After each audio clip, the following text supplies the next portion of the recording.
ഈ വിദ്യാർത്ഥികളെ മുന്നിൽ നിർത്തിക്കൊണ്ട് രാജ്യത്തിനെതിരായിട്ടൊരു യുദ്ധം പ്രഖ്യാപിക്കുക. ആ പ്ലാനിനെ ഞങ്ങൾ വളരെ നിഷ്പ്രയാസം തകർത്ത് തരിപ്പണമാക്കി കയ്യിൽ കൊടുക്കുന്നതല്ലേ ഇന്നലെ നിങ്ങൾ കണ്ടത്. ധർമ്മേന്ദ്ര പ്രധാൻ എന്ന് പറയുന്ന എഡ്യൂക്കേഷൻ മിനിസ്റ്റർ സത്യത്തിൽ ഇന്ത്യക്കൊരു റോൾ മോഡലാണ്. ധർമ്മേന്ദ്ര പ്രധാൻ വിദ്യാർത്ഥികൾക്ക് വേണ്ടി അടികൊണ്ട സമയത്ത് രാഹുൽ ഗാന്ധി വിദ്യാർത്ഥി എന്ന് പറയാൻ പോലും പഠിച്ചിട്ടില്ല. ബി.ജെ.പിയിൽ നിന്നോ ഇന്ത്യയിൽ നിന്നും ജൻസിയെ ദൂരേക്ക് മാറ്റുകയാണോ അതോ ജൻസിയോട് അടുപ്പിക്കുകയാണോ ചെയ്തത്? നരേന്ദ്രമോദിയുടെ പരാജയവും വിജയവും ഒന്നും അല്ല ഇതിനകത്തുള്ളത്. ഇതിനകത്ത് രാജ്യം വിജയിച്ചു. അതിന് കാരണമായത് നരേന്ദ്രമോദി എന്ന് പറയുന്ന നേതാവിൻ്റെ രാഷ്ട്രത്തോടുള്ള കമ്മിറ്റ്മെൻറ്റാണ്. ഈ ജൻസിയുടെ ഒരു പ്രശ്നം ഞാൻ കണ്ടത്, അവർ 2014 മുൻപുള്ള ഭാരതത്തെ കണ്ടിട്ടില്ല. ഇന്ന് അവർ കാണുമ്പോൾ വന്ദേ ഭാരതാണ് അവർ കാണുന്ന ട്രെയിൻ. അന്ന് നമ്മളൊക്കെ മൂക്കുകുത്തി 2014 മുൻപ് ട്രെയിനിൽ കയറിയത് അവർ അനുഭവിച്ചിട്ടില്ല. ഇപ്പോൾ ഒരു സൈഡിൽ നമ്മൾ പെളിമാണി പോലെയുള്ള ആളുകളെ കാണുമ്പോൾ മറ്റേ സൈഡിൽ നമുക്ക് രഞ്ജിനി ഹരിദാസും ജാൻമണിയും ഒക്കെ ഉണ്ട്. നമ്മുടെ നാട്ടിലെ പ്രധാനമന്ത്രിയുടെ അമ്മയ്ക്ക് അപമാനം ഉണ്ടാക്കുന്ന രീതിയിൽ പെരുമാറുക എന്ന് പറഞ്ഞാൽ അത് ആര് തന്നെയായാലും അവരോട് ഈ രാഷ്ട്രത്തിന് ഒരു രീതിയിൽ മാത്രമേ മറുപടി പറയാൻ സാധിക്കുള്ളൂ. പിണറായി സഖാവേ, നിങ്ങൾ സുഖമായിരുന്നോ? ഞങ്ങളിതാ തെണ്ടാൻ ഇറങ്ങുവാണെന്ന് പറഞ്ഞിട്ട് പോയപ്പോൾ എവിടെയായിരുന്നെ DYFI, എവിടെയായിരുന്നെ SFI, എവിടെയായിരുന്നു ഈ വലിയ കൊട്ടി ഘോഷിക്കുന്ന ജോൺ ബ്രിട്ടാസും റഹീമും അടക്കമുള്ള ആളുകൾ? നിങ്ങൾ ബർഗർ തിന്നുന്ന സമരത്തിന് മാത്രം പോകാതെന്നേ. നമസ്തേ. അങ്ങനെ CJPയുടെ സമരം അവസാനിച്ചിരിക്കുകയാണ്. വിദ്യാർത്ഥികൾക്ക് വേണ്ടി എന്ന് അവകാശപ്പെട്ടുകൊണ്ട് ജന്തർ മന്ദറിലും ഇന്ദ്രപ്രസ്ഥത്തിലും നടന്ന സമരത്തിൽ ശരിക്കും പങ്കെടുത്തത് വിദ്യാർത്ഥികൾ തന്നെയാണോ? ഇതിന്റെ പിന്നിലുണ്ടായിരുന്നുള്ള ഹിഡൻ അജണ്ട അതെന്താണ്? ഈ വിഷയത്തെക്കുറിച്ചാണ് നമ്മൾ ഇന്ന് സംസാരിക്കുന്നത്. എനിക്കൊപ്പം ഉള്ളത് യുവമോർച്ച നേതാവായിട്ടുള്ള S നന്ദുവാണ്. നന്ദുചേട്ടാ നമസ്തേ. ജന്തർ മന്ദറിൽ നടന്നിട്ടുള്ള സമരങ്ങൾ വലിയ രീതിയിൽ വിഷമം ഉണ്ടാക്കുന്ന കാഴ്ചകളാണ്. യുവത ഇത്തരത്തിലൊരു സമരത്തിലേക്ക് എത്തിയെന്ന് പറയുന്നത്. പക്ഷേ ആ യുവതയുടെ പിന്നിൽ നിന്ന് യഥാർത്ഥ ലക്ഷ്യം എന്താണെന്ന് പുറത്ത് കാണിക്കാതെ ഒരു ഹിഡൻ അജണ്ട ഓപ്പറേറ്റ് ചെയ്യപ്പെടുന്നത് പോലെ തോന്നിയിട്ടുണ്ടായിരുന്നില്ല? തീർച്ചയായിട്ടും അതുണ്ട് എന്നുള്ളത് യാഥാർത്ഥ്യമാണ്. അത് നമുക്ക് മാത്രമല്ല, അത് സൂക്ഷ്മമായി നോക്കുന്നേ ആർക്കും അത് കൃത്യമായി മനസ്സിലാവും. കാരണം നീറ്റ് പരീക്ഷയുമായി ബന്ധപ്പെട്ടിട്ടാണ് വിദ്യാർത്ഥികൾ സമരത്തിന് ഇറങ്ങിയത്. അതൊറ്റ വിഷയമാണ് അവരുടെ സ്ലോഗനിലുള്ളത്. പക്ഷെ നീറ്റ് പരീക്ഷയുടെ വിദ്യാർത്ഥികൾ സമരം ചെയ്യുന്ന വേദിയിൽ എന്തിനാണ് ഉമർ ഖാലിദിനെ വിട്ടയക്കണം എന്നുള്ള മുദ്രാവാക്യവും പ്ലക്കാർഡിന്റെ ആവശ്യം എന്താണ്? അതുപോലെ തന്നെ ആർട്ടിക്കിൾ 370 പിൻവലിക്കണം എന്ന മുദ്രാവാക്യത്തിൻ്റെയും പ്ലക്കാർഡിൻ്റെയും ആവശ്യം എന്താണ്?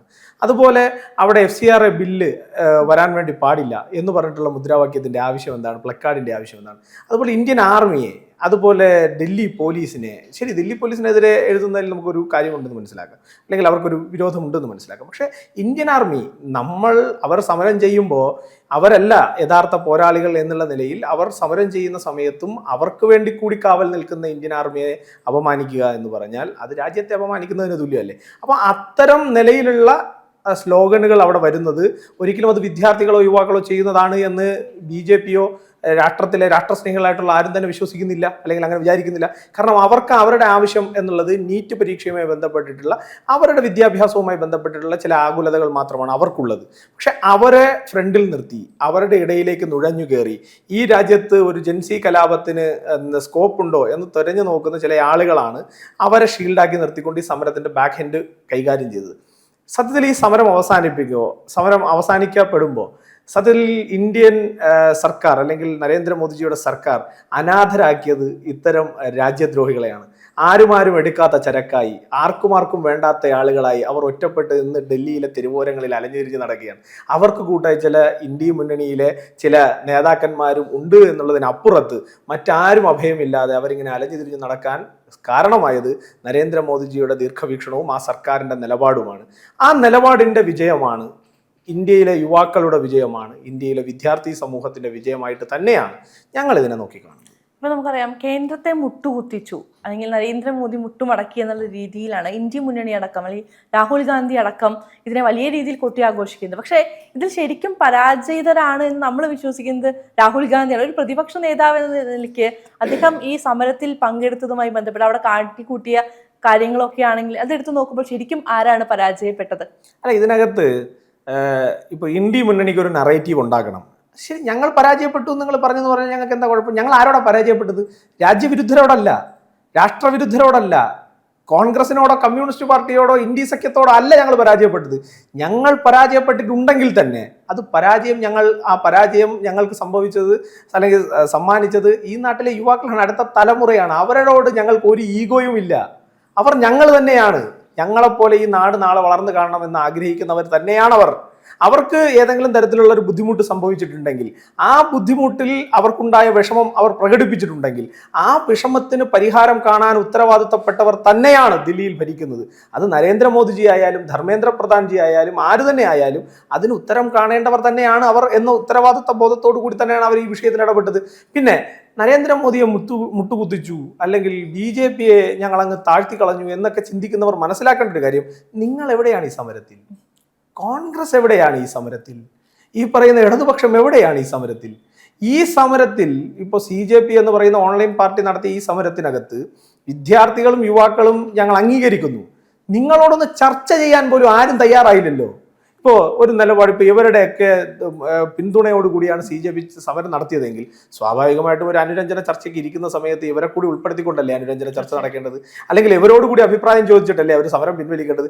ഇവർക്കൊരു തരത്തിലുള്ള ഇടപെടലും ഇല്ലാത്തൊരു സമരത്തിൽ ആരുമില്ലാതിരിക്കുമ്പോൾ ഫ്രണ്ടിൽ ചെന്ന് മറ്റേ ഈ ഐമന സിദ്ധാർത്ഥന്റെ ഒരു സിദ്ധാന്തം വെച്ചുകൊണ്ട് രാഹുൽ ഗാന്ധി ഫ്രണ്ടിൽ ചെന്ന് രണ്ടിടുപ്പത്തും കൈ കൊടുത്ത് ഒരു ഫോട്ടോ എടുത്തത് കൊണ്ട് നിങ്ങളാണ് ഈ നാട്ടിലെ ഇത്തരം സമരങ്ങളുടെ പ്രയോക്താവ് എന്ന് പറഞ്ഞാൽ ഈ നാട്ടിലെ ജനങ്ങൾ നിങ്ങളെ പുച്ഛിച്ച് ഇപ്പോൾ അവർ കഷ്ടപ്പെടുകയാണ്. കാരണം ഈ സമരത്തിൽ നമ്മൾ ഭാഗമായിരുന്നു. അതായത് നിങ്ങൾ നോക്കൂ, 12 വർഷത്തിനിടയിൽ, കഴിഞ്ഞ 12 വർഷമായി നരേന്ദ്രമോദിജി ഭാരതം ഭരിക്കുമ്പോൾ ഒരു സമരത്തിന്റെയും മുന്നണിയിൽ പ്രതിപക്ഷം എന്ന് പറയാൻ ഇവിടെ ആരും തന്നെ ഉണ്ടായില്ല എന്നുള്ളിടത്ത് തീർച്ചയായിട്ടും, അതായത് 20 ദിവസം കഴിഞ്ഞ് പ്രതിപക്ഷ നേതാവ് ഇവിടെ വന്ന് ഈ സമരത്തിന്റെ ഒരു പീക്ക് ടൈമിൽ അവിടെ എങ്ങനെയെങ്കിലും എൻ്റെ പേരും കൂടി പത്രത്തിൽ വരണം എന്നുള്ളത് കൊണ്ട് ഓടിപ്പടച്ചു വന്ന് നരേന്ദ്രമോദിജിയുടെ വീട്ടിനടുത്തുള്ള ഏറ്റവും ഹൈ സെക്യൂരിറ്റി സോണിനകത്ത് വന്ന് കാണിച്ചു കൂട്ടിപ്പോയ ഒരു അരാജകത്വത്തിനപ്പുറത്ത് എവിടെയാണ് രാഹുൽ ഗാന്ധിയും ഈ സമരവുമായിട്ടുള്ള ബന്ധം? എന്താണ് രാഹുൽ ഗാന്ധിയുടെ നിലപാട് ഈ സമരത്തിൽ? ഇവർക്ക് എന്തെങ്കിലും തരത്തിലുള്ള നിലപാട് ഈ വിഷയത്തിൽ ഉണ്ടെങ്കിൽ ഇവർ ആദ്യം ചെയ്യേണ്ടത് എന്താണ്? ഇവർ അക്കൗണ്ടബിലിറ്റിയെ കുറിച്ച് പറയുമ്പോൾ ഇവരുടെ സംസ്ഥാനമായിട്ടുള്ള ജാർഖണ്ഡിൽ, ഇവർ കൂടി അലയൻസിലുള്ള ജാർഖണ്ഡിൽ നിന്നാണ് ഈ ചോദ്യപേപ്പർ 2024 ചോർന്നത്. അതിനെതിരെ എന്ത് നടപടി അവർ സ്വീകരിച്ചു? അവിടെ സെക്യൂരിറ്റി കൊടുക്കേണ്ടത് അവിടുത്തെ സ്റ്റേറ്റ് ആണല്ലോ. എന്ത് നടപടി സ്വീകരിച്ചു? ഒരു നടപടി അവർ സ്വീകരിച്ചില്ല. ഇനി നദ്ദാജി കഴിഞ്ഞ ദിവസം പത്രസമ്മേളനം നടത്തി പറഞ്ഞു, ഒട്ടേറെ സംസ്ഥാനങ്ങൾ, ഇന്ത്യ മുന്നണി ഭരിക്കുന്ന ഒട്ടേറെ സംസ്ഥാനങ്ങൾ ഇത്തരത്തിലുള്ള ചോദ്യപേപ്പർ ചോർച്ചകൾ ഉണ്ടായി. എന്താ രാഹുൽ ഗാന്ധിയുടെ നിലപാട്? രാഹുൽ ഗാന്ധി എന്താ മറുപടി പറയുന്നത്? ഇതെല്ലാം പോട്ടെ, ഇവർക്ക് ഇന്ത്യയിലെ യുവാക്കളോട്, ഇന്ത്യയിലെ വിദ്യാർത്ഥി സമൂഹത്തോട് അങ്ങേയറ്റം ബഹുമാനമുള്ളവരാണെങ്കിൽ, സ്നേഹമുള്ളവരാണെങ്കിൽ സ്വാഭാവികമായും പാർലമെന്റിനകത്ത് നരേന്ദ്രമോദിയുടെ നേതൃത്വത്തിൽ ചർച്ച ചെയ്യാൻ തയ്യാറായിരുന്നല്ലോ. എന്തുകൊണ്ട് ചർച്ച നടത്താൻ തയ്യാറായില്ല? എന്തുകൊണ്ട് ചർച്ച എന്ന് പറഞ്ഞപ്പോൾ മുതൽ രാഹുൽ ഗാന്ധി അസ്വസ്ഥനായി?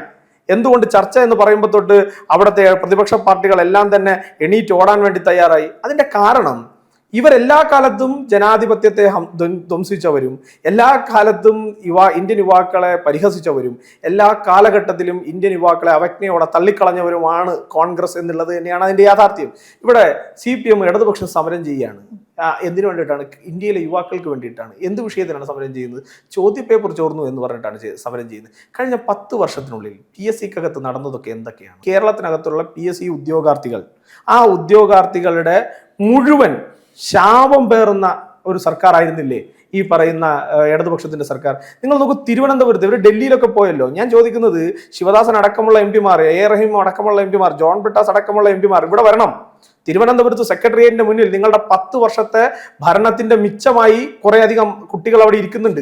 കഴിഞ്ഞ ദിവസം അവർ ഇലയിൽ മണ്ണിട്ട് വാരി തിന്നുന്ന രംഗം കണ്ടിട്ടുണ്ട്. നിങ്ങൾ ബർഗർ തിന്നുന്ന സമരത്തിന് മാത്രം പോകാതെ ഇവിടെ പാവപ്പെട്ട നിങ്ങളുടെ കൂട്ടത്തിലുള്ള, നിങ്ങൾക്കിടയിലുള്ള മലയാളികളായിട്ടുള്ള കുട്ടികൾ അവരുടെ തൊഴിലെന്ന അവകാശത്തിന് വേണ്ടിയിട്ട് ഇലയിട്ട് അതിൽ മണ്ണ് വാരി വെച്ച് തിന്നുന്ന ഗതികേടിൽ നിൽക്കുന്നു.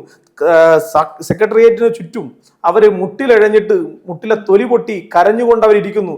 പെൺകുട്ടികൾ കഴിഞ്ഞ ദിവസങ്ങളിൽ നമ്മൾ കണ്ടതല്ലേ, പെൺകുട്ടികൾ അവരുടെ അഡ്വൈസ് മെമ്മോ കത്തിച്ചിട്ട്, പിണറായി സഖാവേ നിങ്ങൾ സുഖമായിരുന്നോ, ഞങ്ങളിതാ തെണ്ടാൻ ഇറങ്ങുവാണെന്ന് പറഞ്ഞിട്ട് പോയപ്പോൾ എവിടെയായിരുന്നേ DYFI, എവിടെയായിരുന്നേ SFI, എവിടെയായിരുന്നു ഈ വലിയ കൊട്ടി ഘോഷിക്കുന്ന ജോൺ ബ്രിട്ടാസും റഹീമും അടക്കമുള്ള ആളുകൾ? ഇവരൊക്കെ എവിടെയായിരുന്നു? MA ബേബിയുടെയൊക്കെ വലിയ ബഹളവടച്ചെന്ന് കാണിക്കുന്നത് എവിടെയായിരുന്നേ? അപ്പൊ ഇന്ത്യയിൽ നിങ്ങൾക്ക് ഒരു അധികാരവും ഇല്ലാത്തിടത്ത് നിങ്ങൾ ഇത്തരത്തിലുള്ള നിലപാടുകൾ സ്വീകരിക്കുകയും, നിങ്ങൾക്ക് അധികാരമുള്ളിടത്തെല്ലാം യുവാക്കളെ വഞ്ചിച്ചും യുവാക്കളെ തല്ലിച്ചതച്ചും യുവാക്കളെ പിൻവാതിലൂടെ നിങ്ങളുടെ പാർട്ടി സർവീസ് കമ്മീഷനുകളായി കേരളത്തിലെ PSC-കളെ അടക്കം മാറ്റിയവർ, നിങ്ങൾക്ക് എന്ത് ധാർമ്മിക ബോധമുണ്ട്? എന്ത് ധാർമ്മികതയുണ്ട്? പിന്നെ അവരിപ്പോൾ ഞങ്ങളോട് പറയുന്നത് ധാർമ്മിക ഉത്തരവാദിത്തം ഏറ്റെടുത്ത് ധർമ്മേന്ദ്ര പ്രധാൻ രാജിവെക്കണമെന്നാണല്ലോ ഇടതുപക്ഷമൊക്കെ പറയുന്നത്. ഞാൻ ചോദിക്കട്ടെ, ആ ധാർമ്മിക ഉത്തരവാദിത്തം ഉണ്ടെങ്കിൽ പിണറായി വിജയൻ കേരളത്തിനോട് മാപ്പ് പറഞ്ഞിട്ട് പ്രതിപക്ഷ സ്ഥാനം ഒഴിഞ്ഞിട്ട് MLA സ്ഥാനം രാജിവെച്ചിട്ട് മകളുടെ കൂടെ ജയിലിൽ പോയി കിടക്കാൻ തയ്യാറാവണം. ധൈര്യമുണ്ടോ CPM-ന് പറയാൻ? ഒരൊറ്റ ഒരുത്തിന് ധൈര്യം ഉണ്ടാവില്ല, ഞങ്ങൾ വെല്ലുവിളിക്കുക. കാരണം പിണറായി വിജയൻ അപ്പുറം അവർക്കില്ലെന്ന് ലോകം. തകർന്നിരിക്കുവാണ് CPM. പിണറായി വിജയനും കൂടി പോയാൽ തീർന്നു പട്ടം. ഈ ധർമ്മേന്ദ്ര പ്രധാൻ കാണിച്ച മാതൃക അത് തീർച്ചയായിട്ടും നമ്മൾ എടുത്തു പറയേണ്ട ഒരു കാര്യമാണ്. കാരണം തെറ്റ് സംഭവിച്ചു എന്ന് അറിയുമ്പോൾ അതിന് ഉത്തരവാദിത്തം ഏറ്റെടുത്ത് രാജിവെക്കുക. ഇപ്പൊ UPA സർക്കാരിന്റെ കാലത്ത് എത്രയോ ക്രമക്കേടുകൾ നടന്നിട്ടുണ്ട്.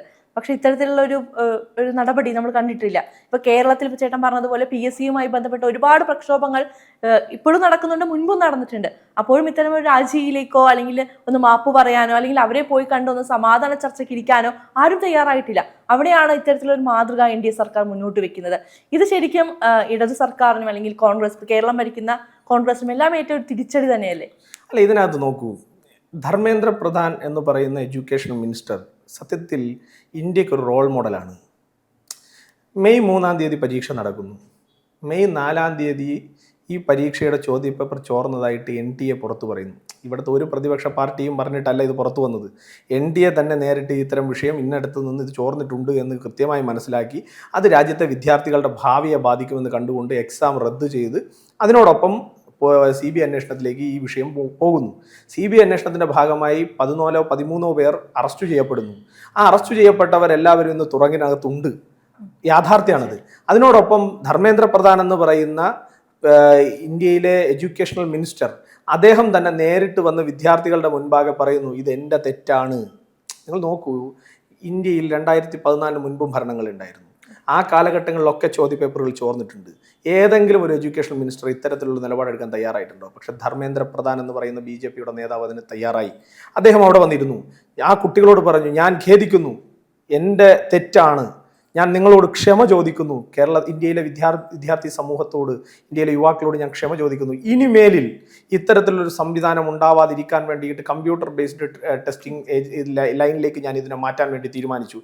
അതിനോടൊപ്പം 2024, ഇപ്പോൾ ഇവർ പറയുന്ന 2024 ഇത്തരത്തിൽ ചോദ്യപേപ്പർ ചോർന്നു. ശരിയാണ്, ചോർന്നു. എങ്ങനെ ചോർന്നു? ജാർഖണ്ഡിൽ നിന്നാണ് ചോർന്നത്. ആരാണ് ചോർത്തി കൊടുത്തത്? ഒരു അധ്യാപകനാണ് പ്രധാന അധ്യാപകനാണ് ചോർത്തി കൊടുത്തത്. അത് സിസ്റ്റത്തിന്റെ ഫെയിലിയർ ആണോ? മന്ത്രിയുടെ നോട്ടക്കുറവിന്റെ പ്രശ്നമാണോ? അല്ല. ഞങ്ങൾ അതിനെയൊന്നും അങ്ങനെയല്ല അതിനെയൊന്നും ഡിസൈൻ ചെയ്ത്. ഞങ്ങൾ അതിനെയൊക്കെ കാണുന്നത് വിദ്യാർത്ഥികൾ ഒരു പ്രശ്നം ഉണ്ടായി, ആ പ്രശ്നം പരിഹരിക്കുക. അപ്പോൾ അവിടെ അന്ന് KS രാധാകൃഷ്ണൻ എന്ന് പറയുന്ന നമ്മുടെ ISROയുടെ ചെയർമാൻ ഒരു കമ്മിറ്റി ഉണ്ടാക്കി. ആ അദ്ദേഹം ചെയർമാൻ ആയിക്കൊണ്ടുള്ള ഒരു കമ്മിറ്റി ഉണ്ടായി. ആ കമ്മിറ്റി കോടതിയുടെ നിർദ്ദേശപ്രകാരം ചില കാര്യങ്ങൾ, സാധ്യതകൾ പഠിച്ചുകൊണ്ട് 3 ടേമായി 3 രീതിയിൽ, ചെറുത്, അതിനുശേഷം കുറച്ചുകൂടി മീഡിയം ലെവലിലുള്ള, അത് കഴിഞ്ഞ് ഏറ്റവും ഹൈ സെക്യൂരിറ്റി ലൈനിലേക്ക് ഇത് നടത്തുന്നതിന് വേണ്ടിയിട്ടുള്ള 3 നിർദ്ദേശങ്ങൾ സർക്കാരിനും കോടതിയുടെയും മുന്നിൽ വെച്ചു. അതിൽ കഴിഞ്ഞ വർഷം തന്നെ കോടതി സർക്കാർ പറഞ്ഞു, അതിലെ ആദ്യത്തെ നടപടി ഞങ്ങൾ ചെയ്തു കഴിഞ്ഞു, രണ്ടാമത് ഇത്തവണ അതിൻ്റെ പകുതിയിലേക്ക് ഞങ്ങൾ എത്തി എന്ന് കൃത്യമായി കോടതിയെ ബോധിപ്പിച്ചു. ഈ പരീക്ഷ ലീക്കേജ് കഴിഞ്ഞ ഉടനെ തന്നെ മന്ത്രി നേരിട്ട് പത്രസമ്മേളനം നടത്തിക്കൊണ്ട് പറഞ്ഞു, ഞങ്ങൾ റീടെസ്റ്റ് കാര്യക്ഷമമായി നടത്തും.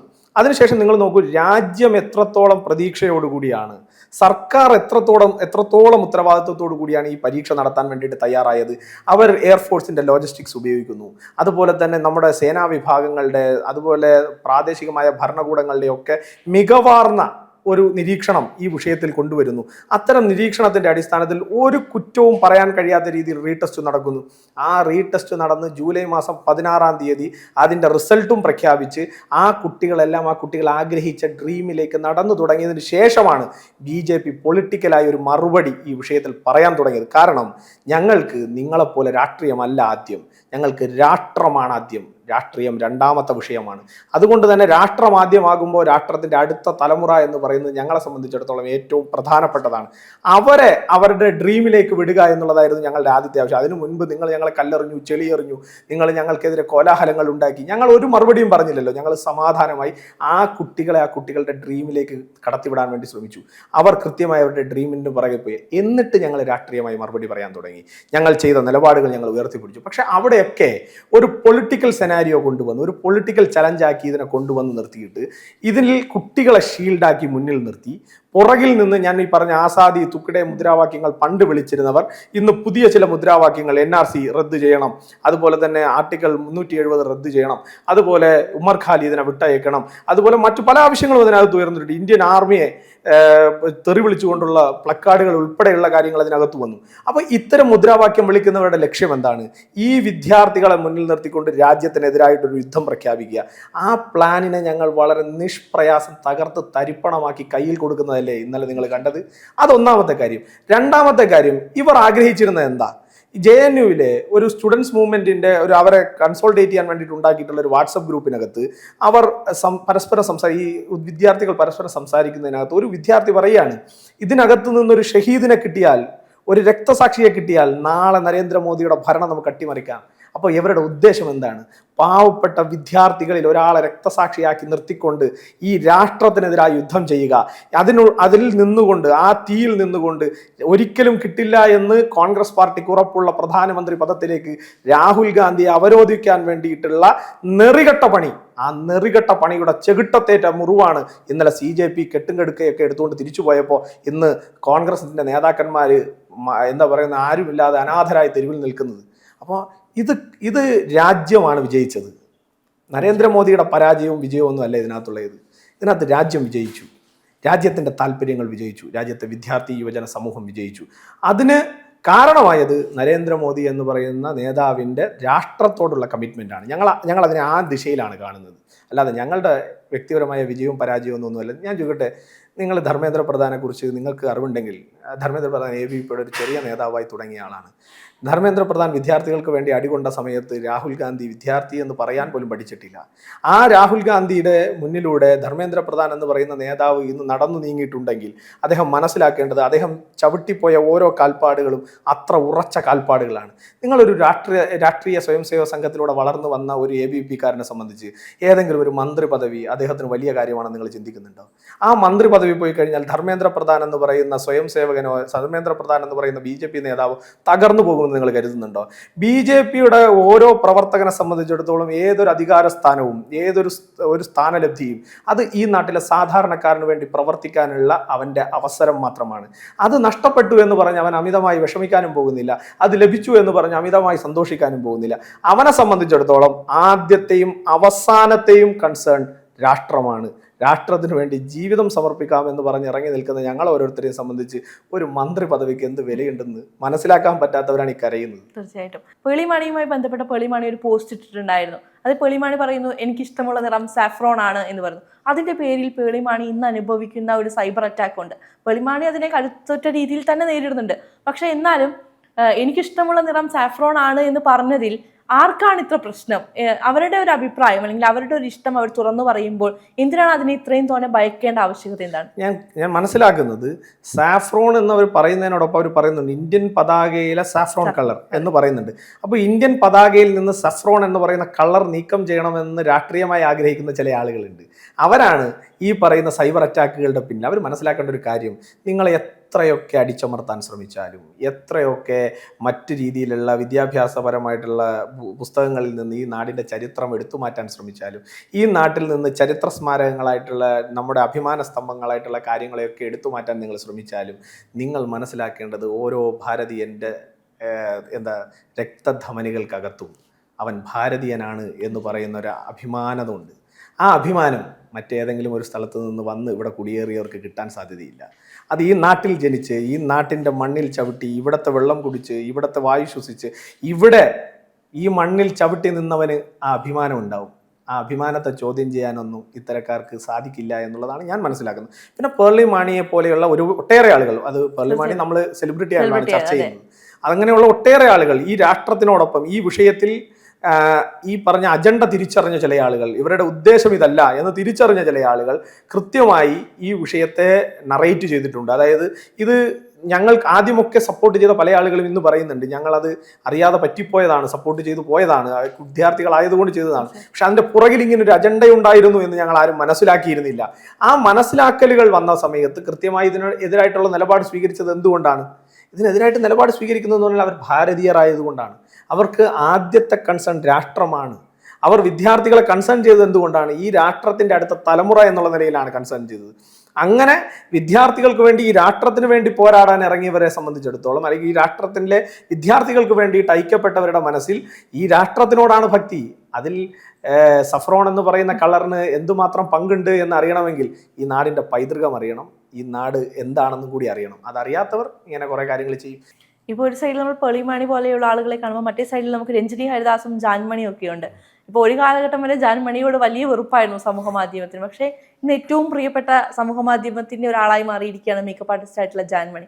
പക്ഷേ ആ ജാൻമണി ഇന്ന് നടത്തിയ ഒരു പ്രസ്താവനയുണ്ട്. അതിൽ പ്രധാനമന്ത്രിയെയും അദ്ദേഹത്തിന്റെ അമ്മയെയും ഒരു രീതിയിലും ഈ വിഷയവുമായി ഒരു ബന്ധവുമില്ല ആ അമ്മയ്ക്ക്. പക്ഷെ അവരെ വരെ അധിക്ഷേപിക്കുന്ന രീതിയിലുള്ള കാര്യങ്ങളാണ് ജാൻമണി പറഞ്ഞു വെക്കുന്നത്. ഇപ്പൊ നന്ദുചേട്ടൻ അതിനെതിരെ കേസ് കൊടുത്തിട്ടുള്ള സാഹചര്യമുണ്ട്.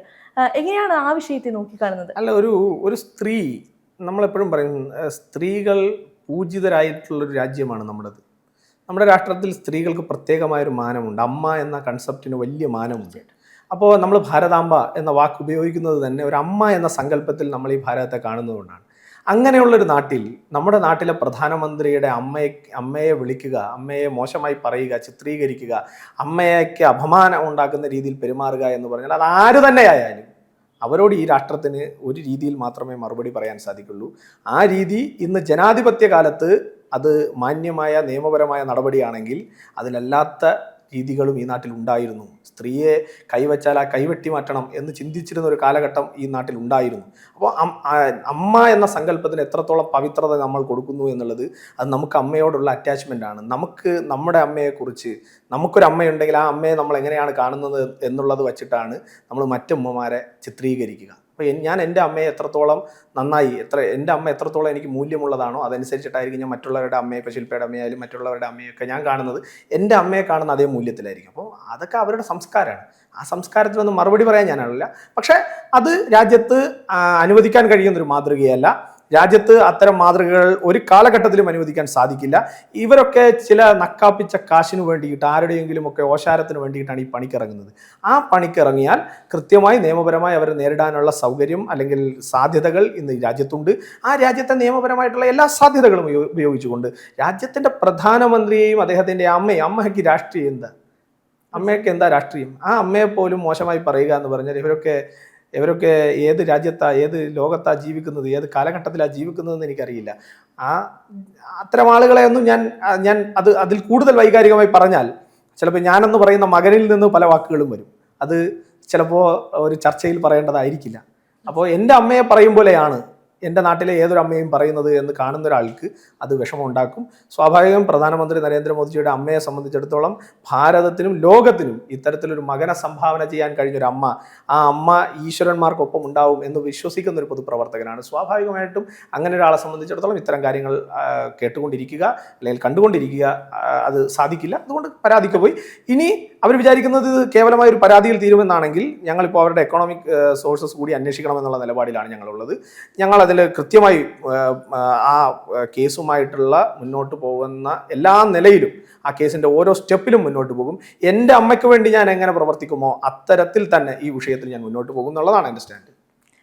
ഇനി നമ്മളൊരു കൺക്ലൂഷനിലേക്ക് വരികയാണെങ്കിൽ, ഇപ്പോൾ ഈ CJP സമരം അത് BJPയിൽ നിന്നോ NDAയിൽ നിന്നും ജെൻസിയെ ദൂരേക്ക് മാറ്റുകയാണോ അതോ ജെൻസിയോട് അടുപ്പിക്കുകയാണോ ചെയ്തിട്ടുള്ളത്? അത് നമുക്ക് ഒറ്റ മറുപടിയിൽ പറയാമല്ലോ. നരേന്ദ്രമോദിജി ഹലോ ഫ്രണ്ട്സ് എന്ന് പറഞ്ഞ് നടത്തിയിട്ടുള്ള ഒരു വീഡിയോ, ആ വീഡിയോ ഇന്ന് ഇൻസ്റ്റാ ലോകത്ത് ട്രെൻഡിങ് ആണ്.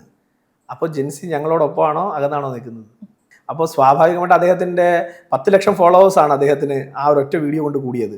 അപ്പോൾ അദ്ദേഹത്തിനോട് 10 ലക്ഷം അധികം ആരാധകർ അദ്ദേഹത്തിന് ഉണ്ടായി എന്ന് പറഞ്ഞാൽ BJPയോടൊപ്പമാണോ BJPക്ക് എതിരാണോ? അതൊക്കെ ഞാൻ ഒരു കാര്യം പറയാം, ഇവരെ നമ്മൾ അകറ്റി നിർത്തുകയോ അവരെ അകറ്റുകയോ അല്ല വേണ്ടത്. ഈ ജെൻസിയുടെ ഒരു പ്രശ്നം ഞാൻ കണ്ടത്, ഒരു ബുദ്ധിമുട്ട് ഞാൻ കണ്ടത്, അവർക്കുണ്ടായിട്ടുള്ള ഒരു ആശയക്കുഴപ്പം അത് ഞാൻ കണ്ടത്, അവർ 2014 മുൻപുള്ള ഭാരതത്തെ കണ്ടിട്ടില്ല. 2014 മുൻപ് ഇവിടെ ഭാരതം ഉണ്ടായിരുന്നു എന്ന് അവർക്കറിയില്ല. കാരണം എന്ന് വെച്ചാൽ 2014 ഒരു 5 വയസ്സൊക്കെ ഉള്ള ആളാണ് ഇപ്പോൾ ജെൻസി ലൈനിലൊക്കെ നിൽക്കുന്നത്. കാരണം 10-17 വയസ്സ് കഴിഞ്ഞ് അല്ലെങ്കിൽ 18 വയസ്സൊക്കെ കഴിഞ്ഞ് 20, എന്നാലും 10 വയസ്സിന് താഴെയുള്ളവരായിരിക്കും ഇന്നത്തെ ജെൻസി ടീമെല്ലാം. അവരെ സംബന്ധിച്ചിടത്തോളം രാജ്യം എങ്ങനെയായിരുന്നു 2014 വരെ എന്നുള്ളതിനെ പറ്റി അവർക്ക് അറിയില്ല. അത് നമ്മളവരെ പഠിപ്പിക്കാൻ ശ്രമിച്ചിട്ടുമില്ല. കാരണം നമ്മൾ രാജ്യത്തിൻ്റെ ഇരുണ്ട ഘട്ടത്തിലേക്ക് കൊണ്ടുപോകാൻ ആഗ്രഹിക്കുന്നവരല്ല. നമ്മൾ രാജ്യം പുരോഗമിക്കുന്നു, നമ്മുടെ രാജ്യം അഭിമാനദായകമാണ്, നമ്മുടെ രാജ്യത്തിലെ ഓരോ ചെറിയ കാര്യങ്ങളും നമുക്ക് അഭിമാനിക്കാനുള്ളതാണ്. ഇന്നവർ കാണുമ്പോൾ വന്ദേ ഭാരതാണ് അവർ കാണുന്ന ട്രെയിൻ. അന്ന് നമ്മളൊക്കെ മൂക്കുപൊത്തി 2014 മുൻപ് ട്രെയിനിൽ കയറിയത് അവർ അനുഭവിച്ചിട്ടില്ല. ഇന്ന് ബയോ ടോയ്ലറ്റുകളുള്ള ട്രെയിൻ അവർ കാണുമ്പോൾ അന്ന് നമുക്കൊരു ട്രെയിനകത്തോ റെയിൽവേ പാളത്തിലൂടെയോ നടക്കാൻ സാധിക്കുമായിരുന്നു, റെയിൽവേ സ്റ്റേഷനിലോ പോയി നിൽക്കാൻ സാധിക്കുമായിരുന്നില്ല എന്ന സാഹചര്യം അവർ കണ്ടിട്ടില്ല.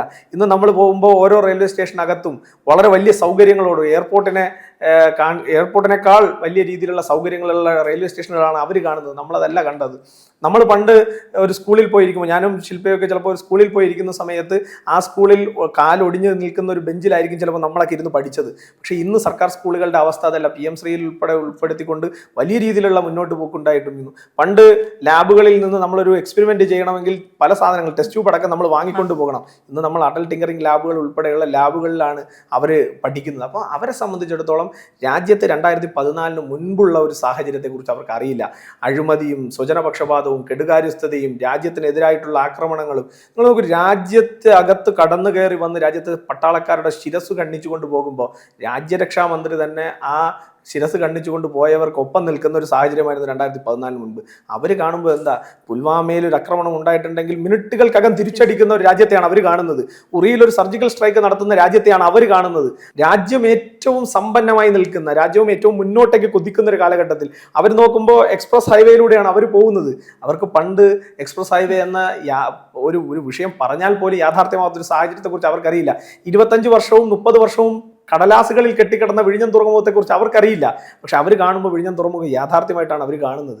25-30 വർഷം റെട്ടാപ്പിലിരുന്ന കഴക്കൂട്ടംകാരോട് ബൈപ്പാസിനെ കുറിച്ച് അവർക്കറിയില്ല. അവരിന്ന് കഴക്കൂട്ടത്ത് വന്നു കഴിഞ്ഞാൽ കഴക്കൂട്ടംകാരോട് ബൈപ്പാസിനകത്തൂടെ സുഗമമായി യാത്ര ചെയ്യാൻ പറ്റുന്ന സാഹചര്യത്തെക്കുറിച്ചാണ് അവർക്ക് അറിവുള്ളത്. അത്തരം കാര്യങ്ങൾ നമ്മൾ നോക്കി വരുമ്പോൾ അവർക്കിന്ന് വീട്ടിലിരുന്നാൽ ഇന്റർനെറ്റ് 5G നെറ്റ്വർക്ക് ഇന്ന് എല്ലാവർക്കും സുലഭമാകുന്നു. ഇന്ന് നിങ്ങൾ ലക്ഷദ്വീപിലേക്ക് പോയാൽ ഒപ്റ്റിക്കൽ ഫൈബർ വലിച്ചിട്ട്, കടലിനടിയിലൂടെ ഒപ്റ്റിക്കൽ ഫൈബർ വലിച്ചിട്ട് അവിടെ ഇന്റർനെറ്റ് സൗകര്യം ഒരുക്കി കൊടുത്ത മോദി സർക്കാരിനെയാണ് അവർക്കറിയാവുന്നത്. പണ്ട് ഈ പറയുന്ന 3Gയുടെയും 4Gയുടെയും ഒക്കെ സ്കാമുകൾ നടന്നത് എങ്ങനെയാണെന്ന് അവർക്കറിയില്ല. അപ്പം അവരെ നമ്മൾ കുറ്റം പറയാമോ? അവരുടെ അറിവുകേടാണ്. പക്ഷെ അത് അവരോട് കൃത്യമായി കമ്മ്യൂണിക്കേറ്റ് ചെയ്യാൻ ഒരു പാർട്ടി എന്നുള്ള നിലയിൽ, ഒരു സർക്കാർ എന്നുള്ള നിലയിൽ സർക്കാർ മുന്നോട്ട് വരുമെന്ന് തന്നെയാണ് ഞാൻ പ്രതീക്ഷിക്കുന്നത്.